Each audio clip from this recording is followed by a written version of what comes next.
सूर्य डूबने के बाद करते हैं घर की सफाई, तो जान लीजिए ये बातें। नमस्कार, स्वागत है आप सभी का माय ज्योतिष पे। हमने अधिकतर घर में ज़रूर ही सुना होगा कि सूर्य डूबने के बाद घर की सफाई करने से अशुभ होता है। क्या सच में ऐसा होता है या फिर ये एक भ्रम है? हमारे समाज में अगर किसी भी प्रथा का प्रचलन है, उसका कुछ न कुछ कारण होगा, जिसलिए वह पुराने समय में प्रचलित हुई होगी और अब तक चलती आई है। लेकिन अगर किसी प्रकार के बारे में आज के समाज से पूछो तो बस सिर्फ वह यही बोलते हैं कि यह एक कुप्रथा है।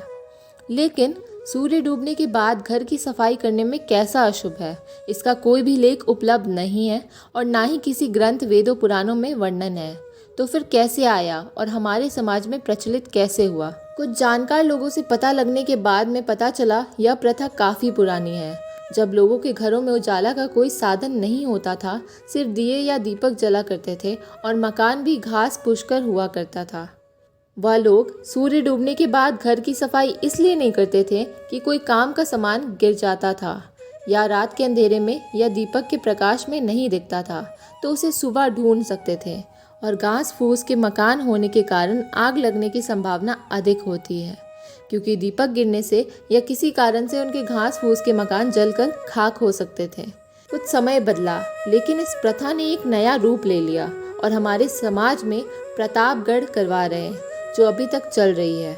लेकिन ना तो स्वर्ग रोकने के बाद घर की सफाई करने से कोई अशुभ होता है और ना ही इसका कहीं वर्णन है।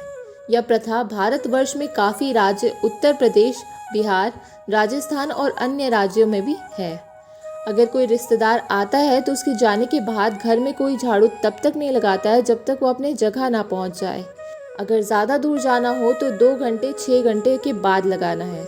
अगर ऐसा नहीं करते हैं तो कुछ अशुभ हो सकता है या घर की धन हानि भी हो सकती है। लेकिन इस मान्यता का भी कोई सबूत नहीं मिलता है और ना यह मिलता है कि यह प्रथा कब और कहाँ से शुरू हुई। कई जानकार और आचार्यों से पूछने पर कुछ थोड़ा बहुत मालूम होता है कि ऐसा प्रचलन पुराने समय में प्रचलित थी। जब राजा किसी भी युद्ध में जाए तो राजमहल में किसी भी प्रकार की साफ सफाई नहीं होती थी, जब तक कि राजा वापस ना आ जाए। धन्यवाद।